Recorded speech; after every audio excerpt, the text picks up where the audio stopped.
and the whole pattern that happened.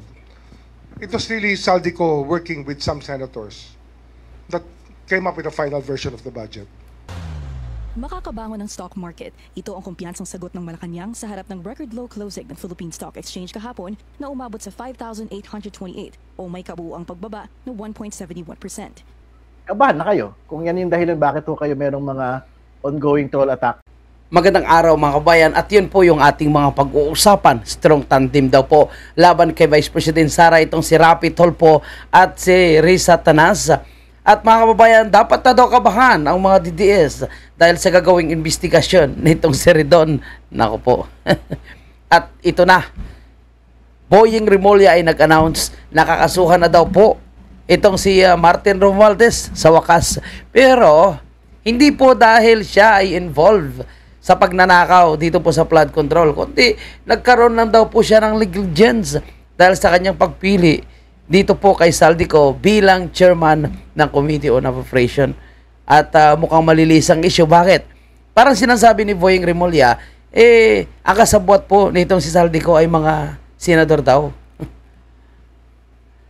Nabuang na po mga kabayan po natin. Okay, kung kayo po ay bago lang sa ating channel, huwag kalimutan mag-subscribe at paki-like naman ang video ito. Maraming salamat po at mabuhay ang bansang Pilipinas. Let's go. Unahin po natin itong si Boying Rimulya at pakinggan po natin ano po yung rason kung bakit kailangan ng kasuhan si Martin Romualdez at kaano ito ka-sincero o ito po is propaganda just to calm down this coming malakihang rally ng Iglesia ni Cristo and at ang iba't ibang grupo sa katapusan naman ng Nobyembre.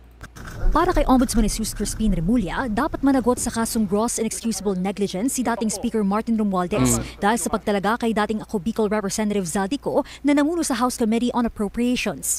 Ito ang komite sa Kamara na dumidinig sa mga panukalang budget para sa mga proyekto ng pamahalaan, kabilang ang malalaking flood control projects. It was really Saldico working with some senators that came up with a final version of the budget. And the plan was...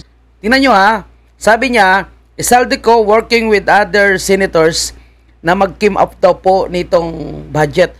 Tika lang mga kababayan po natin, di po ba sila yung may small committee na sinasabi po ni Congressman Toby Chanco na sila yung nag-usap-usap kung ano yung babawasan, ano yung dagdagan, at ano yung mga insertion. So, nakita nyo, mukhang yung script po dito ni Boying Rimulya ay para malayo ang issue ng corruption at insertion sa House of Representatives at lalong-lalo na kay Martin Romualdez at pilit nila ititwist dito po sa mga senador. So, senador daw po yung gumawa ng budget. So, palagay ko, no choice po sila. Kailangan nilang isakripisyo ang dati nilang kaalyado na ngayon ay tinuturing na nilang hindi na nila kaalyado at oposisyon na si Chis Escudero para lang maligtas itong si Martin Romualdez. And take note po mga kababayan po natin the name cannot mentioned ay minention po ni Chis Escudero sa kanyang plenary speech sa Senado, which is Martin Romualdez and Saldico na mga utak ng insertion at corruption na sinasabi niya. Pero ngayon mukhang may twist, mukhang may paglilihis. Kaya nung nagsabi po itong si Ping Lacson, mga kababayan po natin, na siya po ay may sinasabing very important witness, mga kababayan, so nagduda ako dito. Sino yung sinasabi niyang napaka-importante niyang witness? Bakit ayaw niyang pangalanan? At ito daw po yung magsasalita kung sino yung tunay na mastermind. Kaya ka panipaniwala kung itong sinasabi niya ay magsasalita at mag-collaborate doon sa sinasabi po ni Master Sergeant Cutisa. Pero kung ito po ay malilihis ang issue at senador ang ituturo, alam na natin ang ibig sabihin. Malamang ito ay tanim witness. Kasi kung gaano siya katagal na nanahimik, palagay ko yun ay pinagplanuhan nila kung paano nila malusutan ang involvement nitong si Martin Romualdez. Anyway, mahaba pa naman ang usaping ito. And of course, ako naniniwala na hindi po magpapagago ang sambayan ng Pilipino sa kanilang mga cover-up at paikot-ikot na walang katapusan, mga kababayan po natin, na propaganda just to cover up the involvement of Martin Romualdez at ang kanyang pamilya. Pamilya Marcos, Aranita, Romualdez. Laid out there. If fingers do not point to the speaker, former speaker, as the leader of the House, he was responsible for the appointment of Saldico. So yun lang, as a leader of the house daw, kaya siya yung responsible sa pagpili kay Saldico. Ayon kay Remulla, kahit hinalal si Ko na House Committee on Appropriations Chair, hindi ba ipagkakaito ang dating House Speaker. Everybody, Iniwala ang ombudsman na nagpapalipat-lipat si Ko sa Spain at Portugal. Matatanda Imagine nyo ha, kung talagang gusto nilang iparesto itong si Saldico, gusto nilang pauwiin sa Pilipinas, alam nila na palipat-lipat pala itong sa Spain at saka sa Portugal. And ang dalawang tauhan niya nasa Chile daw, itong si John Paul Estrada and si Mark Tiksay na nagtatago daw. So ito rin ang magpapatunay sana. Pero mukhang itinago na rin po nila, mga kabayan po natin. Kaya tama po yung nababasa natin sa mga comment section. Ang gobyerno natin ay pinamumunuan hindi ng gobyerno, kundi ng mga sindikato. So ito po yung mga magnanakaw sa corruption. And speaking of magnanakaw, alam mo, nakakapanlumo po mga kabayan po natin yung sitwasyon na nakita natin sa Cebu. Yan po mga kabayan po natin. And hindi po ito kagagawan lang ng kalamidad or disaster. Man-made din po ang iba dito mga kabayan po natin. Bakit nasabi kong man-made? Dahil hindi naman ito mangyayari kung naipa-implement sana ng maayos ang mga flood control. Alam mo yung gobernador po ng Cebu na si Pambari 4, ngayon gigil na gigil po siya mga kabayan natin. At hinahanap niya kung nasaan po yung mga flood control na sinasabing pinagawa dyan sa buong Cebu. Particularly po dito sa Liloan, dito po sa Barangay Kotkot, kung saan sinasabi nandyan po ang pinakasentro dahil nag-overflow yung kanilang creek. So, hindi effective. And I don't know kung totoo pa ito, no? Inimbestigahan pa ng ating mga kabayan na yung mga opisyalis pala ng Cebu sinasabing nasa ibang bansa daw habang kasagsagan po ng bagyo at pagbaha. Kaya pala siguro mabagal yung rescue. Anyway, no, 26 billion ang budget sa flood control. Nasaan na? Yan ang sinasabi nitong si Gobernador Pambali 4. And hindi pwede walang managot. And dito po mga kababayan po natin, obvious na talagang kung paano po sila mag-twist ng issue ha. Cebu ngayon ang sentro ng talagang flash flood, baha. Pero alam nyo kung nasaan yung ICI ngayon? Walaan nyo. Nasa Davao. Doon daw po sila mag-imbestiga sa Davao. Walang baha sa Davao eh. So, makikita talaga ng taong bayan. No, bakit Davao kayo mag-iimbestiga? Nasa Cebu po yung sentro ngayon. Leyte, di ba? Sa Antique, sa Negros. Doon po yung mga maraming kalamidad ngayon. At uunahin nyo pa yan? Bakit hindi nyo muna unahin ngayon yung tulungan, yung matindi ang tinamaan ng kalamidad? Kailangan nila ang pundo. Tapos ngayon, magre-release po ng bonus ang gobyerno sa lahat na trabahante ng gobyerno. Pwede ba i-cancela mo ng bonus na yan? Unahin po yung mga nasa lanta. At kung sila ay mga nasa lanta, edi bibigyan nyo sila. Diba? And ito po, makikita nyo kung paano nila pinagtatakpan itong si Martin Romualdez. ang naglabas ng utos ang ombudsman na maghain si Ko ng counter affidavit kaugnay ng pagkakasangkot niya at ng kanyang kumpanyang SunWest Incorporated sa maanumalyang flood control project sa Nauhan, Mindoro. Pero walang tumanggap sa order nang dalhin ito sa huling pinaniniwalaang address ng dating mambabatas. Wala talagang tatanggap yan kasi nasa ibang bansa eh. Samantala, gumugulong na rin ang investigasyon ng ombudsman kay dating Senate President Cheese Escudero. Nako. Itong si Escudero, mga kababayan po natin, hindi nila talaga hindi nila tatantanan ito hanggat hindi to bumaliktad. Pero kung ako ay Cheese Escudero, total, di ba? Binabanata naman siya at nilalabas itong sinasabing involvement niya. Eh lalo na mayroon daw po siyang billionaire house doon sa Billionaires Village at may mga sinasabing nakita daw po yung AMLAC na nagpapatunay na may mga malalaking bulto ng pera na pumapasok daw sa account nitong si Cheese Escudero. Kaya kung ako ay Cheese Escudero, total mahuhulog siya dito kung ilalaglag siya. Kung talagang involved siya, dapat hindi rin po siya titigil, hindi po siya susuko.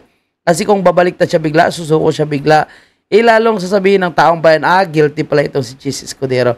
Dapat lumaban po itong si Escudero, lumaban itong si Jinggoy, lumaban po itong si Joel Villanueva. Kaya nang ginawa po ni Vice President Sara.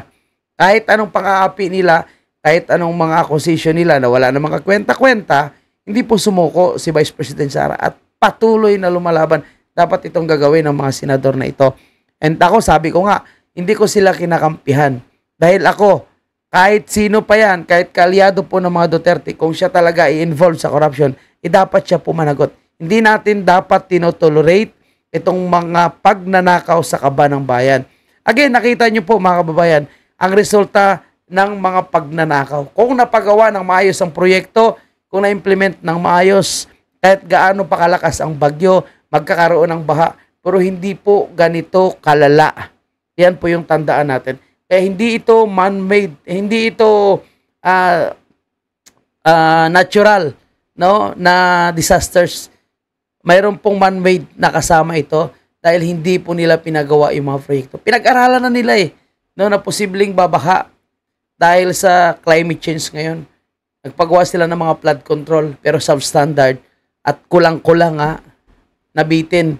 Kaya ganito yung nagiging outcome mga kababayan natin. Tuloy tayo. Na nasasangkot din sa umunoy kickback scheme sa flood control projects. When we look at the Saldico cases, and the whole pattern that happened, Okay, sige. it was really Saldico working with some senators. Saldico with some senators. Nabuang na. Mga kababayan natin. Napunta na sa mga senador. Nawala na yung mga kongresista, mga kontraktor, yung mga pinarking, yung mga sinagasa, no, na sinasabi po nitong si Toby Chanco. And now we know why Boying Rimulya siya ang pinili na magiging ombudsman. Why Boying Rimulya? Bakit siya kailangan yung piliin? Ito na ngayon, mga kabayan po natin. And, alam mo, no, sa tagal na po natin nag-oobserba sa politika sa ating bansa. Ngayon lang po ako nakakita ng DOJ na palaging nagpe-press conference. Ngayon lang po ako nakakita ng ombudsman na panay press conference.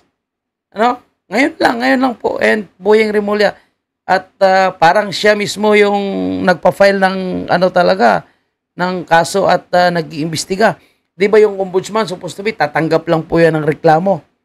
And then, sila yung mag-iimbestiga. Ngayon, bukang si Boying Rimulya mismo, ang nagpa-file ng kaso, nag-iimbestiga, no? At siya na rin mismo yung naghahanap ng ebidensya. Ibang klase po yung gobyerno ni Marcos Jr. Kaya 16, 17, and 18, samahan po natin ang Iglesia ni Cristo. That came up with a final version of the budget. And the plan was laid out there. If fingers do not point to the speaker, former speaker, as the leader of the House, he was responsible for the appointment of Saldico. Mayroon na nga, nandiyan na nga si Gutisa Kaya palagay ko, may mga nababasa din ako na sinasabing napatahimik na daw po itong si Master Sergeant Gutisa. Ako naniwala na hindi pa po. No? Napatahimik na, kaya naglabas na ng panibagong very important witness po itong si mga kababayan po natin, itong si Ping Lacson. So, yun daw po yung mga dahilan. Pero syempre tayo, ako rin, lang tayo, nag-iisip lang po tayo. No? Lalabas pa ba itong si Master Sergeant Gutisa? Kasi kung hindi nalalabas si Master Sergeant Gutisa, at sinasabing wala silang mahanap na talagang dokumento dahil si Martin Romualdez, sa totoo lang, magaling din ito magdiskarte Dahil alam niya na babalik ito sa kanya. Although may mga nakikita, may mga nagsasabi kung paano ginipit ang kanilang pondo, kung paano sila tinanggalan ng pondo dahil hindi sila nag-anib kay Martin Romualdez, kung paano sila kinakausap ni Martin Romualdez na kung gusto nila ng pondo, magbigay sila ng ganitong porsyento sa kanilang budget. No, pero wala daw po mga documentary evidence.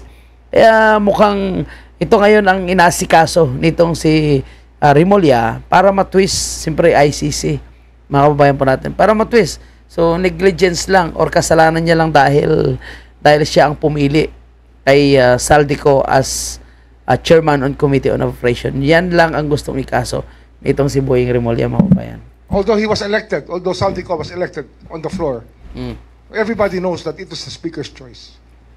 That's why yan yung kaso niya. We have to hold him accountable for that. It's a novel theory. I know we're crossing the boundary of normal legal theory, but we have to stretch it a bit.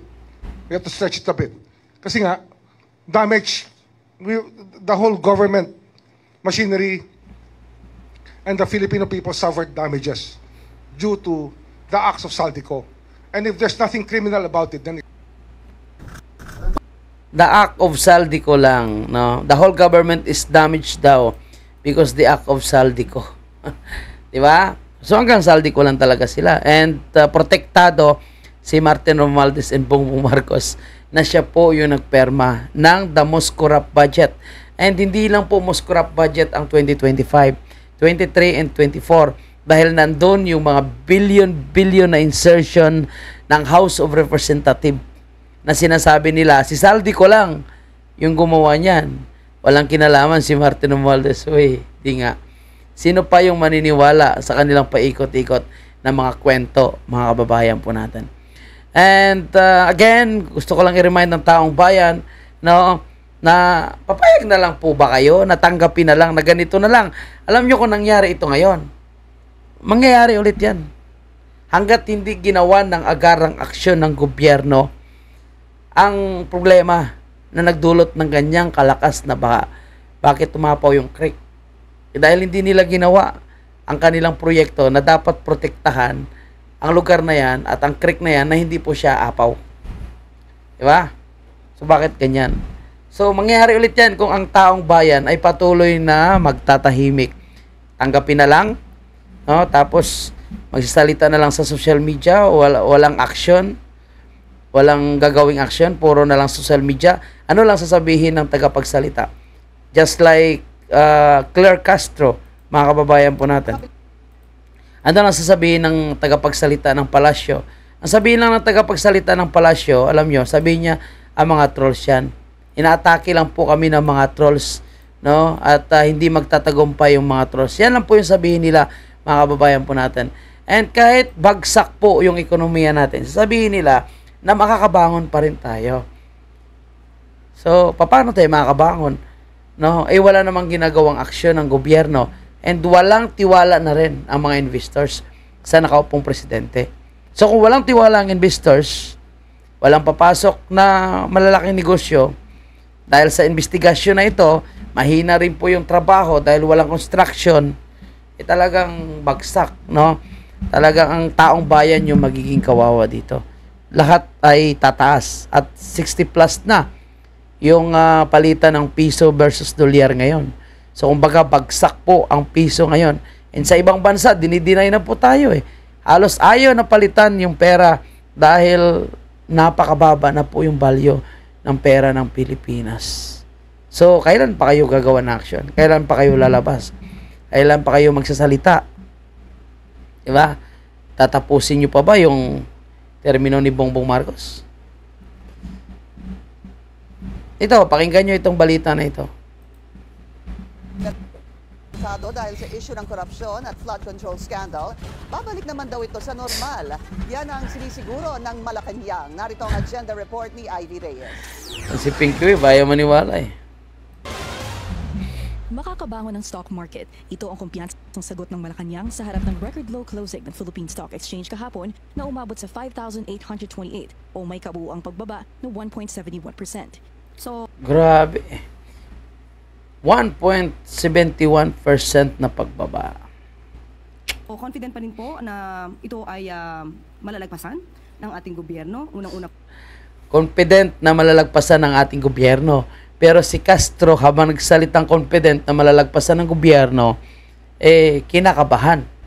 Alam niya kasi, no? Bakit siya kinakabahan?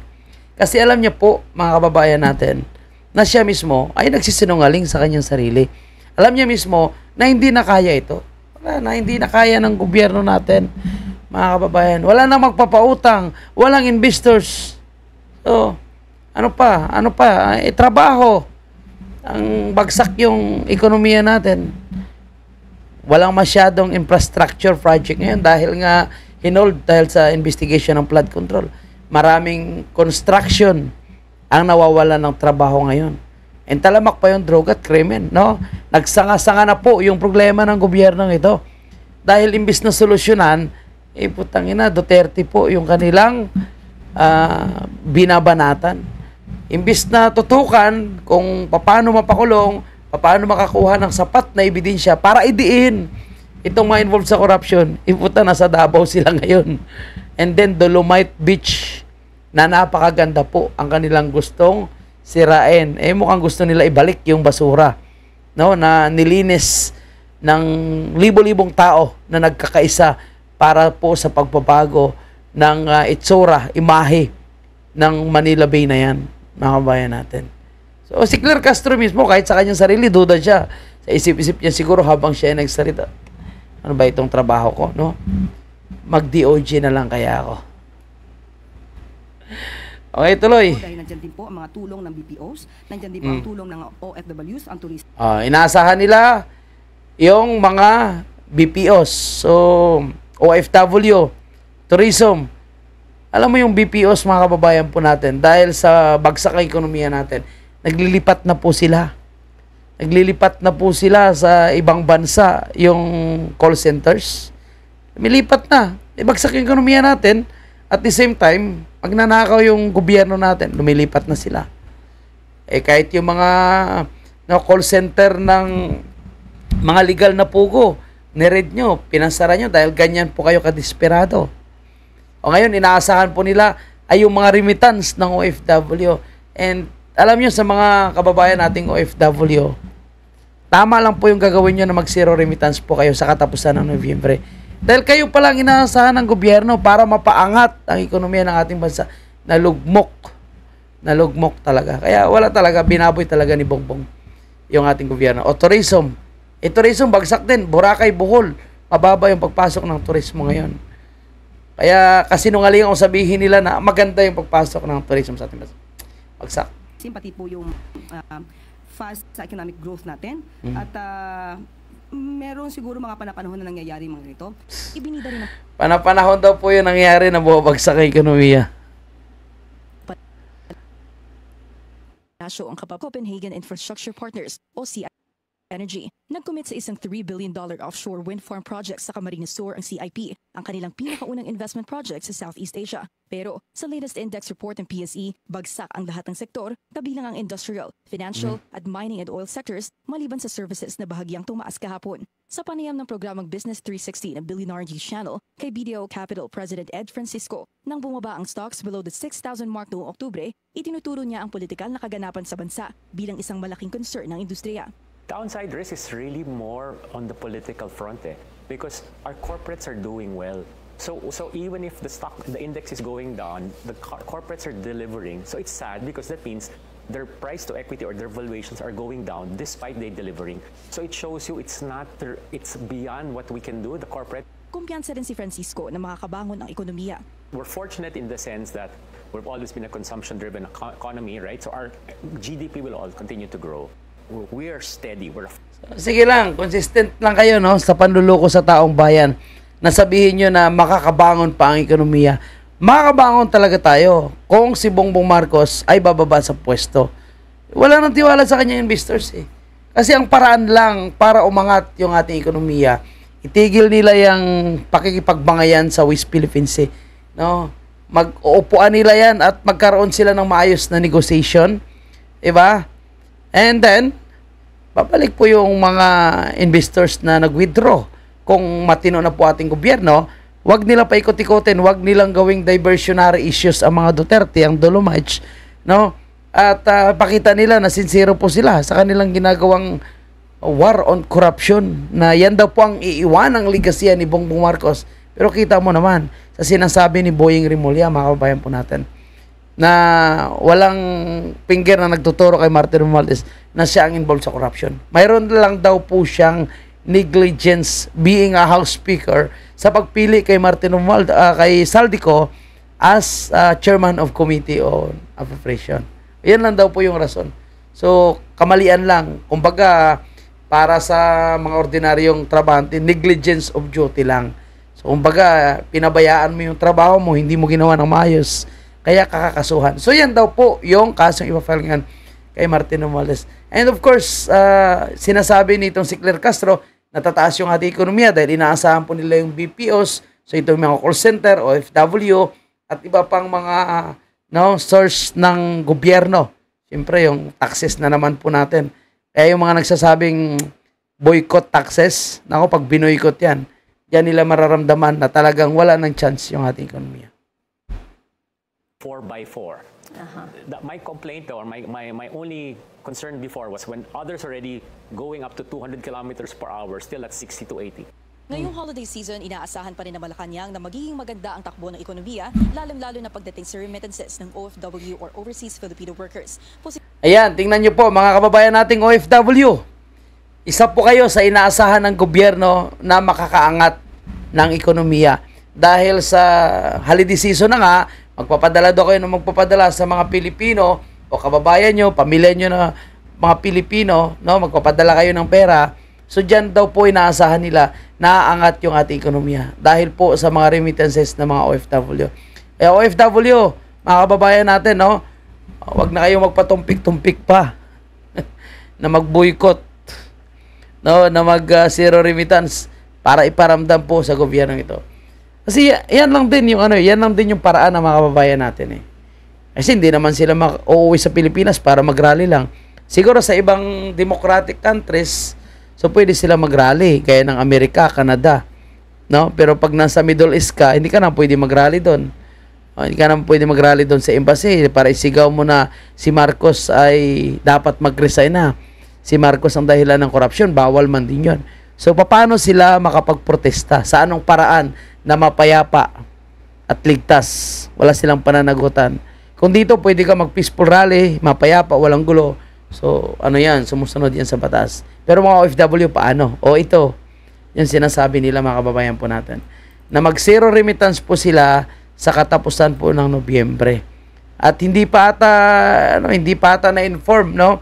Hindi pa ata na-inform itong si Claire Castro na may mga binabalak na zero remittance yung mga kababayan nating OFW sa katapusan ng Nobyembre. Kasi hanggang ngayon umaasa pa rin sila sa mataas na remittances ng mga OFW para po makabawi daw po ngayon ng ating ekonomiya. And kung itutuloy ito ng mga OFW, talagang ipupush ito ng mga OFW na zero remittance sa katapusan ng Nobyembre, talagang malaking impact po yun na imbis na makabawi yung ating ekonomiya, lalong babagsak. And tingnan natin kung hanggang saan ang yabang nitong si Claire Castro at kapag may nalalaman po siya ng mga ganyang klaseng mga banta ng pagprotesta at hindi pagpapadala, alam naman natin na hindi maganda po itong mga lumalabas sa bungangan nitong si Claire Castro at tila ba tinatakot pa yung mga kababayan nating OFW. Hey, so good luck sa kanila. And sabi ni Chavit Singson, ulitin ko lang ito lagi, ulit ko ito lagi, no? Sinasabi ni Chavit Singson. So kung hindi na talaga kaya, na lang buong, no? Mag-resign ka na lang daw kung hindi mo na kaya, sabi ni Manong Chavit Singson. Anyway, mga kababayan po natin, I think ngayong araw ata, no, magkakaroon ng mga cyber attack dahil nga po sa anibersaryo ngayon na parang siniselebrate ng mga hacker itong araw na ito na parang kalayaan nila, no? So sinasabing i-hack daw po yung iba't ibang mga website, iba't ibang mga government agencies website, no, mga apps. Kaya handa na daw po kayo ng ating gobyerno. So buti pa itong hacking na ito pinaghahandaan po nila. Pero yung kalamidad, mukhang walang paghahanda at alam niyo, wala pang briefing si Bongbong Marcos at hindi pa siya pumunta ngayon sa mga sentro ng baha. Alam mo, nakikita ko na pumunta doon ay si Senator Robin Padilla. So malamang mamaya o ngayong araw ay pupunta rin si BP Sara. Dahil ganyan po sila Ganyan po sila nagpapakita ng kanilang concern at pagmamahal sa mga Pilipino, lalo pagdating po ng mga ganitong klaseng kalamidad. Kaya hindi natin masisi, mga kababayan po natin, na yung mga Pilipino, kahit pa sinisiraan nila si BP Sara sa mga survey, no, na lumalabas, kahit ito ay manipulated, kahit ilang mga survey firm ay binabayaran para iangat yung ibang pangalan, nahihirapan po sila na sirain si Vice President Sara dahil umaangat at umaangat pa rin ito.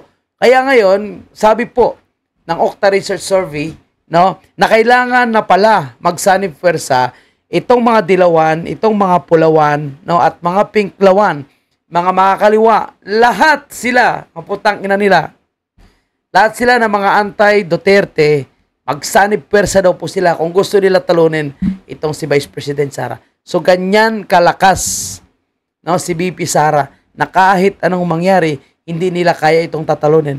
And kung magsasanib pwersa na sila, hindi naman po lahat na dilawan at pinklawan ay kumakampi sa kanila. Kagaya ni Atty. Rowena Guanzon. Di ba mga kabayan po natin? Si Rowena Guanzon ay dilawan yan. Inaamin niya po. Pero hindi siya nakikiisa sa galawan ng mga dilawan at pinklawan dahil hindi niya nga nagugustuhan na ngayon na humihimod na sila sa puwet ni Bongbong Marcos para makakuha lang ng pondo at tumutulong na rin sila na pagtakpan itong mga mali at kasinungalingan nitong si Bongbong Marcos, mga kabayan. Second quarter. So we are yet to, as of this recording, process our third quarter. But it seems consistent, no? Start of this year. Okay, last year, 2024, there was no survey showing that Tulfo, Senator Raffy Tulfo in particular, was going to lose to Sara Duterte, the vice president, in a one-on-one contest. Almost every survey showed Raffy ahead. Wow. And double digits. Double Across, digits. even in Mindanao. But something happened in March. What happened in March? Okay. Someone it got all changed. archived. Someone got archived. Yeah. So that changed after that. Now she has, at least in Okta, the vice president's leading Tulfo, who's the second most preferred Double digit. candidate to take over after the president, no? And it should be around 10 points now. But isn't it also because on one hand there was a sympathy Yeah. factor, but Raffy Tulfo keeps on saying he's not gonna run. Maybe Yeah, that's it, maybe if he says I'm gonna run and then does Yes. something, maybe it changes. It changes because in Feb, the vice president said she's going to run. And she recently Feb she of said 2025, she's and going- recently she said that She reiterated, yeah. her dad endorsed it. So Yeah. like she keeps on saying, while Raffy's not saying anything. Yeah, so, she's leading the survey. Alam naman natin si Raffy na hindi talaga magsasalita yan. Kunwari nga po yun plastic yun So, kunwari hindi tatakbo, di ba? So, sino yung nag-formal na nag-announce ngayon? Si Risa Hontiveros. Kaso, nakita naman nila na si Risa Hontiveros, wala talagang binatbat. Nasa 1% lang po yung nakukuha niyang boto. O si Raffy Tulfo ngayon, ilan na lang? 9 or 10 na lang? 10% na lang? So, yan, hindi pa po nag-a-announce si Raffy Tulfo. Kasi pag mag-a-announce si Raffy Tulfo, po, tsaka nalaglag na yan. No, laglag na po yan. Kasi, alam naman ng taong bayan kung ano po yung stand ng mga Tulfo against corruption. Talamak na corruption, talamak na pagnanakaw. Kahit doon sa mga nanalo sa loto, di ba? Na kini-question ang sambayan ng Pilipino. Si Raffy Tulfo, wala din naman action doon. May magandang resulta ba doon sa investigation niya sa loto? Wala naman po. Wala silang itatapat, no, na magaling kay Vice President Sara. And natanggal na si Martin Romualdez, wala na Wala na po yung chance, no? Ang kay Martin Romualdez dapat magiging presidente siya doon sa loob ng kulungan. Okay, tuloy natin to. As far as Okta is concerned, Right. but not by double digits, no? At the moment. so it's still within a range, It's still within competitive a range, no? And it's changing. Itong si Hidarian, hindi niya kasi matanggap na si Sara pa rin talagang malakas Not more than 15 points. Sometimes it goes down, but right now it's not double digit. So that's the first. Number two, Raffy Tulfo is the second most preferred. Okay. Now, when you look at permutations with president, vice president, that kind of tandems, the most competitive for the, let's say, the non-Duterte side is Tulfo, Risa Hontiveros. Why so? Tulfo, Risa Hontiveros, pero napakalayo naman yun. Ito parang gusto lang nila i-promote mga kababayan natin. Complement each other? I don't know. It It's just an came out. interesting idea, right? It came out in the survey. Again, we have to validate that. And again, to everyone listening, these are just, these are speculative. preliminary Scenario scenarios. building, yeah. And it will change over time. And other candidates will come out as Right. popular. No? So, what's the tandem that's strongest for the Duterte side? It's Duterte Marcos, not Duterte Padilla. Okay. And Nora Marcos. Okay. So that's a solid. Now they will lead a tool for. So yung malakas daw is Duterte Marcos. So mukhang mawawala si Bongo. Risa. Tandem by less than 10 points. 10%. So still competitive. Very competitive. Very competitive. So how big is the undecided? Because I will decide it. The undecided will decide it. I don't have the data now because I really can't talk about it now. But it's big enough, right? It's not. Yeah, it's big enough. Yeah, it's still big. Yeah. So it's a competitive So fluid. it's very competitive. Put together, something like 70% would go to these two tandems. So you have 30 to 40%, in my view, that's still open. And it's consistent with our previous surveys that independents make up what? Around 30%. Which is big enough. Which is big for The progressive. Yung mga undecided po, mga kababayan po natin, iboboto pa rin yung Duterte. Bakit? Nasabi ko niyan. Dahil nakita naman po nila kung gaano kaganda po yung pamalakad ng mga Duterte. napilit lang po sinisira nitong nakaupo na administrasyon ngayon. And imagine nyo nung tinatanong ng taong bayan na bakit wala pa nakukulong sa korupsyon, ano may sinasabi ng mga kalyado ni Bongbong Marcos? Paano daw si Duterte? Bakit nakulong sa dahig? No, imagine mo, ituturo nila si Tatay Digong nakulong daw sa korupsyon. Hindi po nakulong si Tatay Digong sa korupsyon sa mga nagsasabi, no, na wala, sinasabi ng taong bayan kasi, sinasabi ni Senator Marcolita, na wala pang napapakulong na malaking isda. At ang tinatarget po nila is mga sapsap lang. Itinuturo nila na malaking isda daw na napakulong si Tatay Digong. Napakulong naman si Tatay Digong, hindi dahil sa AGK na yan. Hindi dahil siya ay corrupt, kundi dahil siya ay nagsasalita kontra sa Marcos Jr. Papakulong kay Tatay Digong. Basta lang yung rason Dahil nagsalita siya kontra po sa administrasyon nitong si Bongbong Marcos. Yan lang po yung plain na rason. Pero yung sabi sa AJK, sabi sa korupsyon at kung ano-ano pa, wala po silang napapatunayan dyan, mga babae natin. Can decide. Yes, that will switch, no? That can switch and just turn the tide. And we saw how independents, in some respect, in my view, my hypothesis, although I don't have the data, changed the midterm. So voter turnout and in a sense, voter activism. Candidates who were they were all look at Bam and Kiko, look at Marcoleta. So at some level, we can't expect that these would be so accurate. The fact of the matter is, based on what we have now, there's a competitive race. And there are combinations that are more competitive than others. Transport our courses. These are the two gentlemen who topped the Senate race, Bam Aquino and Bongo. Si Bam Aquino, sa totoo lang, walang binatbat yan kay Bongo. There are going to be a lot of ifs and buts. Lenny endorses him. Yeah. Because I don't see Lenny 100% sure about yet. Yeah. But let me clarify. After VP Sara that referred is Senator Rafi, Lenny Robredo. With who? No, just offhand, aided or... So, sinasabi nga ng parang pinaka-head or president nitong Okta Research na after kay VP Sara, ang nangunguna or nangangalawa, si VP Sara yung nangunguna. Yung pinaka-pangalawa po ay walang iba kundi si Lenny Robredo.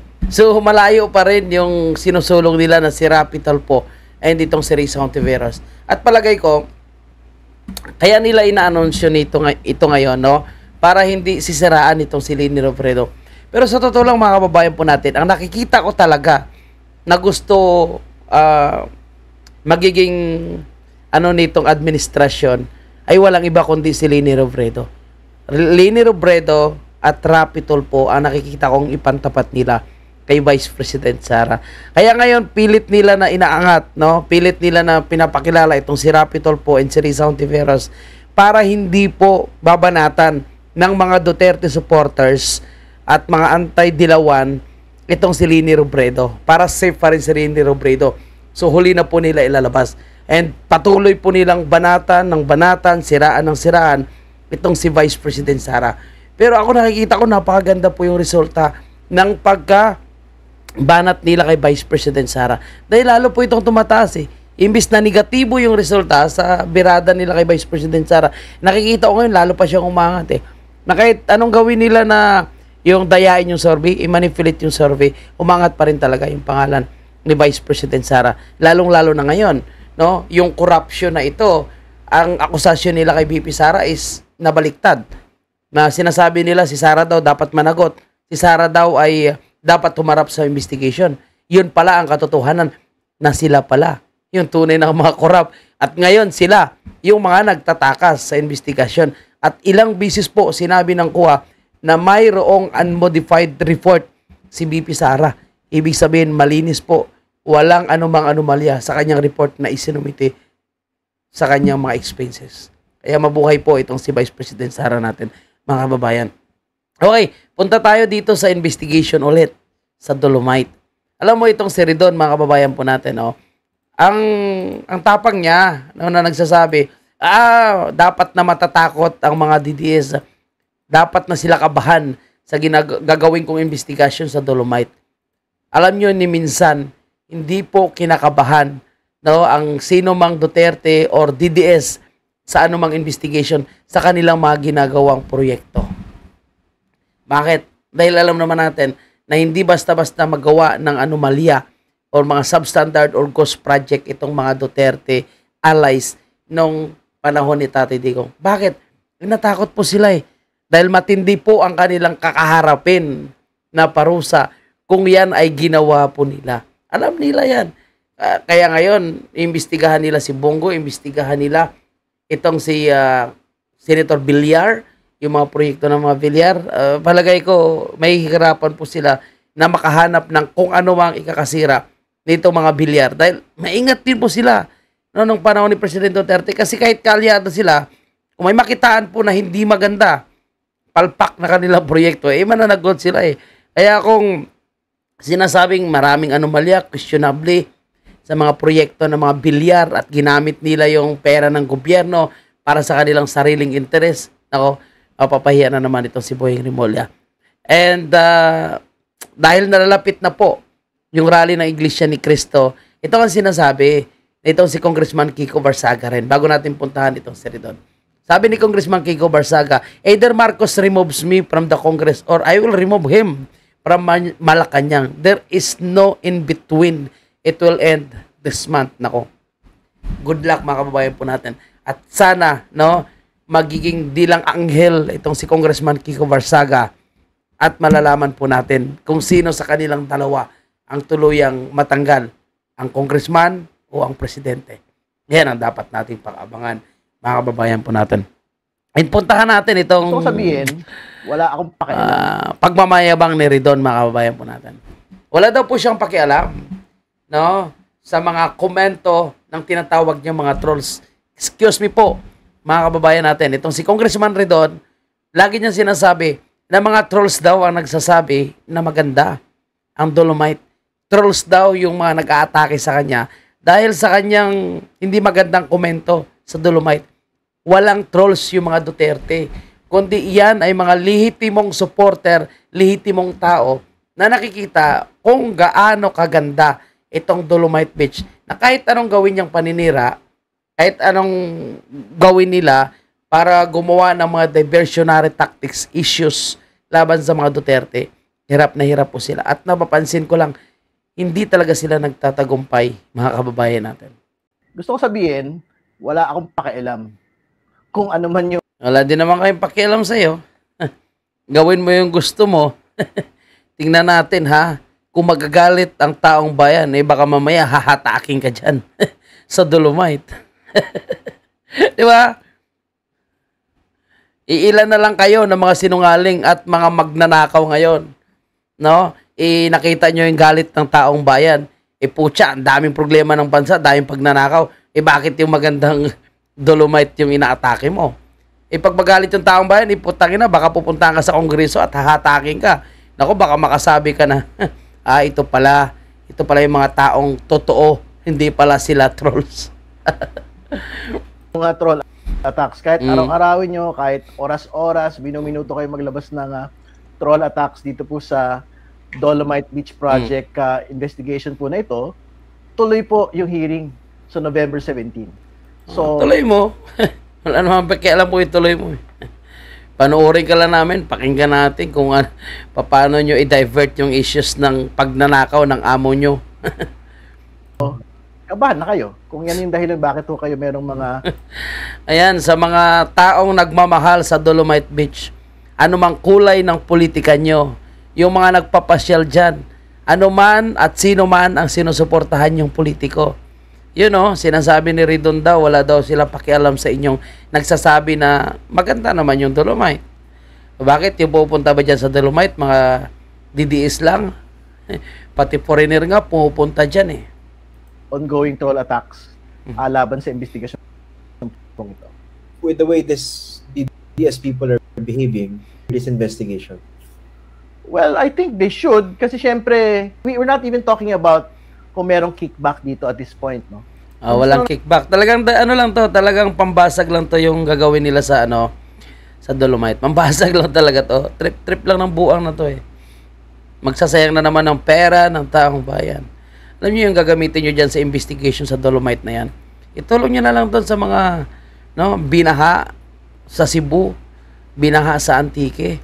Itulong niyo na lang. Sayang po eh. Sayang. Tanong natin, magkano ba yung binabayad sa inyo para yan ang inyong atakihin, no? Walang trolls ang mga DDS. Kayo po yung may mga trolls. Kayo po yung naggagastos gamit ang pondo ng taong bayan para mag-trolls. Di ba? Ilang bisis na kayo nabisto eh. O nabisto ni Senator Marcolista, nabisto ni Vice President Sara, na kayo yung may mga trolls. At kita nyo naman kung sino yung nagla-like sa mga pages ninyo, no? Sa mga post ninyo, mga Vietnamese. Tapos akusahan nyo na DDS yung may trolls. Natin malalaman talaga in that first hearing, yung necessity of the project. Kinailangan ba talaga ito? Kasi dalawa bago yung Supreme Court continuing mandamus, yung paliwanag nila eh. Pero alam po ninyo, napakabubo, no? Ano daw po siya, graduate daw po siya ng Harvard. Pero sayang ang kanyang pinag-aralan, no? Hindi ginagamit, no? Napakabobo. Ito yung pinakabobo sa lahat na nakikita ko, congressman. Diba? Kini-question niya yung magandang ginawa ng Dolomite. Tinatanong niya kung bakit kailangan daw talaga yung Dolomite. So, kung hindi ginawang Dolomite Beach yan, basurahan yan. So, ibig sabihin, mas gusto niya na maging basurahan yung Dolomite. No? Kaya sabi ko, gago talaga sa lahat na gago to eh. Yung mga alipores nitong si Martin Romualdez at Bongbong Marcos, iba po sila mag-isip. Kahit alam po nila na galit na ang tao, ipilit pa rin nila tinutulak. Kagaya nitong gustong mangyari po nitong si Ridon sa kanyang paimbestigahan na Dolomite Beach. Tingnan mo ngayon, nag-trending na naman ng Dolomite at pinag-uusapan naman ngayon sa buong Pilipinas. At lahat ngayon ay parang naku-curious na naman. Ano ba talaga ang itsura ng Dolomite ngayon? Bakit pilit nilang gustong paimbestigahan at palabasin na ito po ay hindi daw po kailangang at hindi dapat na pinayos?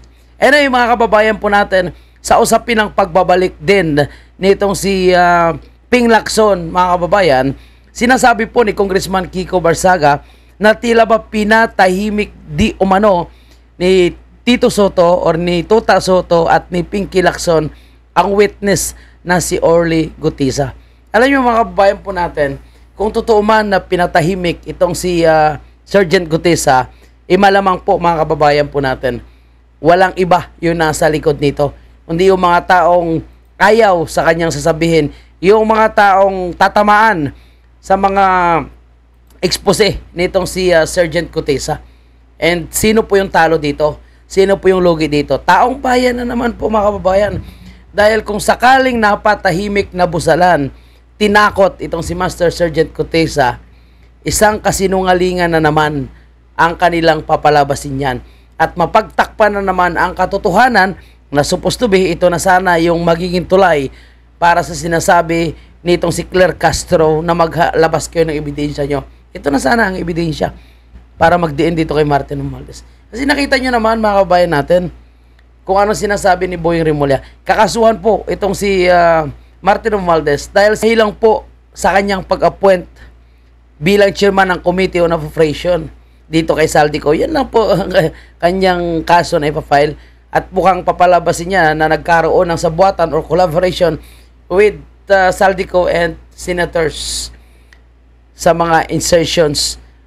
Sabi nga ni Congressman Toby Chanco na sinasabi niya na sila po yung gumagawa, sila lang yung nag-uusap sa small committee. Paano na naman ngayon? Senador na naman ang paratangan nitong si Boying Rimulya. Kaya wala talaga sa ayos, no, yung mangyaring investigasyon na ito.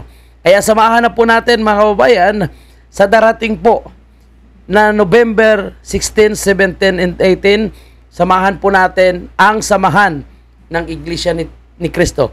Tayo po ay magkaisa, no? At dahil welcome naman daw po ang lahat, makikiisa po tayo sa panawagan at kanilang pagsasalita at paglalabas laban po sa matitinding corruption na nangyayari po sa ating bansa, mga kababayan natin. At syempre, dahil itong si Bongbong Marcos ay napakasinungaling talaga, lagi na lang po siya nasusupalpal nitong si Attorney Rowena Guanzon. O, kagaya ng sinasabi niya na hanggang ngayon, madalas pa rin ako nakikipag-usap sa aking ama. Grabe, no? Hallucination. Alam mo yung mga sagot dyan lagi ni Attorney Rowena Guanzon. Gaya nito, tanong ko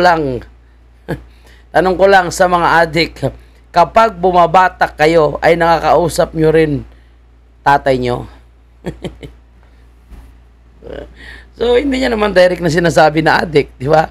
Itong si Bongbong Marcos, pero tinanong niya rin yung mga adik. Kung kapag bumabatak ba sila, ay nag-i-imagine po ba sila or nag-hallucinate, no? Na nakakausap po nila yung kanilang pamilya. Kaya nakakatakot talaga sa ang susunod na mangyayari sa ating bansa. Sa susunod-sunod na dilubyo na nangyayari tapos walang ginagawa ang gobyerno, hindi pa nga nila pinuntahan yung Cebu. Nandun, nauna pa yung ibang mga individual, no? Si Senator Robin Padilla nandun na kanina. And ang Office of the Vice President, nandun na rin po yung tulong na pinadala po nila. Yung Davao, magpapadala din po ng kanilang rescue team at tulong din. So, ganyan kabilis. Pero patuloy pa rin nila sinisiraan, mga kababayan natin. And sa sunod na update natin, puntahan natin ang naging pahayag po nitong si Gobernador Pambari 4 at hinahanap niya nasaan na po yung bilyon-bilyon na flood control sa Cebu. So yan po ang ating susunod na pag-uusapan. So hanggang dito na lang muna mga kababayan po natin. At kung kayo po ay nakapanood hanggang dito sa pinakadulo, huwag naman kalimutan mag-like. At kung kayo po ay hindi nakasubscribe, pasubscribe naman po ng ating munting channel, mga kababayan. Maraming salamat po.